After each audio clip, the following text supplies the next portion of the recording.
Welcome back to Mornings. Police have urged parents and children across the country to be on the alert after an alleged child abduction attempt of a 10-year-old girl yesterday. Now, this follows more than 10 other reported incidents. This has been in Sydney this month. And, of course, with school holidays in several states at the moment, growing concern for safety. In a moment, World Defence Self-Defence champion John Gill will show us a few techniques to help kids sort of defend themselves, or at least have some great ideas if they're in that situation. First, advice how to keep the kids safe from practical parenting, the editor, Mara Lee, and of course, Jamie, dad of 3. Yeah. Hey, all. Hi there. It's tragic that we're hearing a bit more about this, but Yes. do you think it's been on the increase, or is it just more reporting? What's your feel? Oh, look, who knows? The media is everywhere. You know, our media reporting is so much more sophisticated than it was, say, when we were kids and, you know, with our parents. So, yeah, we are hearing more about it. I don't know if it means it's happening more, but it means that more parents are worried about it and therefore, you know, need to know what to do. Reporting it more often too, you know what I mean? You know, it seems pedophilia and things like that seem to be on the rise, so people are reporting even the smallest case, which Well, I that's think it. they There's should. no boundaries in media reporting anymore, is there? Yeah. Everything that's worrying, that's fearful, is out there to make us more worried and fearful. Well, our kids need to have this explained, but in a tactful way, because I can imagine how you could scare a small child. Oh, so yeah. There is a line. How do you know what the line is? And I guess with every child it is individual. Well, it is, and I've spoken to child psychologists about this for the best way to advise parents, and they say keep it real and in simple terms that your children can understand. You know, not veiled threats about evil lurking on the corner. But they advise to say, righto, there are some mean people in the world, they might want to harm children, so you need to know what to do if someone approaches you to keep you safe. Now, the other key thing is balance it out with commentary on how good people are in the world as well. You know, look at your school, your community. You're safe in this environment, but be aware of the occasional person that might mean you harm. And the other thing to do, without scaring them, to say, look, they're not wearing cloaks and with fanged teeth. They could look normal. Yeah. So it's just a case of knowing what to do if a stranger approaches you and tries to take you or do something against your will. So those practical tips, what do you do, Jamie? Well, it is difficult, like Mara was saying. The worst conversation in the world to have with the child is say, look, you know, life seems great, but there are some people out there that want to hurt you. And the fact of the matter is they might be wanting to show you a puppy dog in their car. And you've got to put those boundaries in real time. Simple ones for us is when we go to a mall in specific. If you can't see mum or dad, you yell as loud as you can, Dad or Mum, you've lost me. And the problem is they do it all the time. You know, as soon as you go around, they go, Dad, you've lost me. But it's, we think that's really, really important. It's like, Dad, you've lost me, Dad, you've lost me. And they do that often, which is good.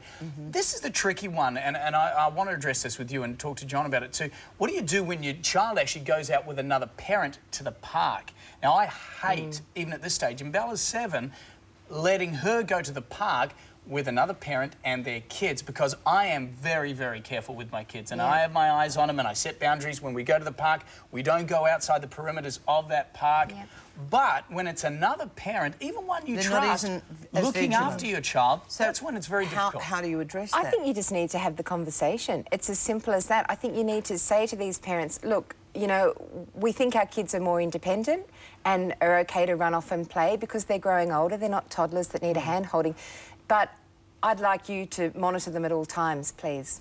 I'll do the same to your children. That's as simple as it may be, really. Yesterday, 10-year-old girl, 3 o'clock in the afternoon, walking down the street. Yeah, I mean, that's... So what should and clearly she handled it okay, but what do you actually have to say to every other 7, 8 and 10-year-old about somebody who drives along? Okay, well, look, the basic rules to teach your kid is if someone approaches you and tries to get in the car, tell them to just go, yell, tell. That's go, yell, tell. That's the deal. Get out of there, yell if you're grabbed, and tell someone immediately so that they can, you know, prevent this from happening again. Make as much noise as possible. I think make as much noise as possible and get out of there. You're dead right. And a really, really important thing is if there's a lot of sort of, you know, trickery, you know, in these situations. So if someone, teach your kid and role play this. If someone comes up to you and says, Mum's sick today, she told me to come home, she sent me to pick you up from school today, have a family password in place and so that the kid can say, what's the password? If the person doesn't know, Password's a great idea. then go yell tell. Because these are the tricks that will be played. Role play with them with your kids. I love the role playing. I think that's very good Well, too. again, researchers have shown that that's far more effective than sitting down and saying, now, don't do this, And do that, in don't one do area that. or the It's other. just called practice. Yeah, that's exactly. right. Okay, now, if the kids... We've got John Gill, Yeah, who's we a champ. do. Let's go down and have a chat, because, unfortunately, if and when this sort of thing happens, we need to have defined things. Good morning, John. Morning, Great to Kerri-Anne. How are see you? you. Can we get into some techniques that youngsters, little ones as well as older ones, what should they know first? Well, in this situation, normally with like bullying and things like that, they would try and talk a way out of it, but this is really serious. Yeah. This is where they're actually grabbing you off the street. You've got to do a striking technique. Yes. Okay, kick, punch, get away, make lots of noise and get out of there as quickly as possible. Okay, example. Example, here, Kieran and Josh. Kieran's walking along, Josh comes up. It's just a normal breakaway technique. Now it's getting more serious. Yeah. Hi. Good striking. So that child has to know some of the more sensitive parts of the body that are really going to do the trick. Eyes, nose, throat, groin and knees. Okay. And I guess it's immediately getting away too. As soon as somebody... I guess that's important. That's it. We're We're not doing a boxing match for 12 No, rounds. well, we're that's just, right. We're You're just not getting gonna be able out to- of there as quickly as possible. Yeah. That's the key, and then getting help as quickly as possible. So Okay, you've let's got to try release that. the grip. Let's just see that again. Yep. Another. That's the first breakaway technique. Normally you have to kick though. That's it. And your strikes. Yeah. Could a little girl do this as well, like Kieran's age? Oh, definitely. Against a bloke? Definitely. Actually, my 10-year-old daughter, well, she's 16 now. My 10-year-old, she was 10 at the time, and her mother let her walk home from school for the first time, and she was attacked. But luckily, she was taught by me since the age of 4. And she got away? She got away. She kicked him right in the, where's, and he just went straight down the ground. That's my own daughter. So. Okay, other techniques, what else do we need to move through this morning? Yep, okay, we'll just do... Now we have Liz coming in as well. So there's some attacks from the front, okay, so now there's attacks from behind as well. So forearm mouth. Easy, John. Okay. So I know you teach your people to hit really hard first time. Yep. In these sorts of situations. You don't muck about. But it can be such a surprise, Yeah, though. well, that's it. Well, that's right. You've got to train for it. As you said, Mara, that's great advice too, what Mara was saying earlier. Role-play practice. Yeah, you just put it into personal safety plan. You talk about road safety, so throw it into that. And also, 99% of people are fantastic. There's certain people out there that aren't, and we have to deal with that in life no matter what. Could we see that technique again? Sure. So there's a gag from behind. Yeah. She rips the thumb or finger, steps straight in the groin, and then strikes, saying he sucks down into the throat. Thumb or finger going through the throat. Thumb or finger, because that actually does hurt. Yeah.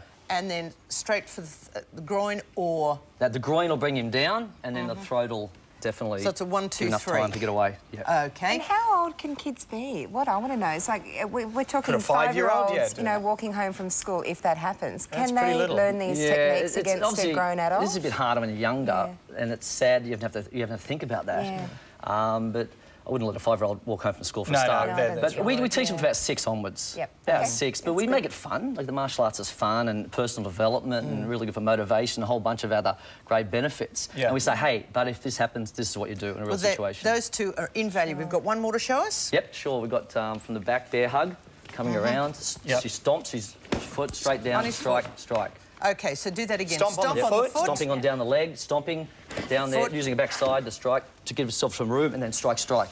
And then she runs. And run. Yep, she's got to do the run too. And we've got another one from here, double arm grab from the back, steps out, kicks towards the groin, straight out, and it controls him from there, and then she runs off. That is a bit of practice. That one's a bit well, she's done Hapkido for like 6 months, so it's a bit more martial art. Yeah, right. But you can learn basic self-defence in about 5 weeks. Like those similar, you said, like stamping on someone's foot just to get them in a shock state, and then... Yeah, stun and run. Yeah. Just, you know... Most important Stun is and those run. 3 areas, groin, neck... Yeah, eyes, nose, throat, groin, knees. And the second area is like temple, ear, back of the neck, kidney, rib, down the shin. Just those are the absolute... There's quite a few vulnerable areas, actually. Listen, thank you very much. That is great advice. Advice will only in extremes, but the world is a good place. There are great people in the world.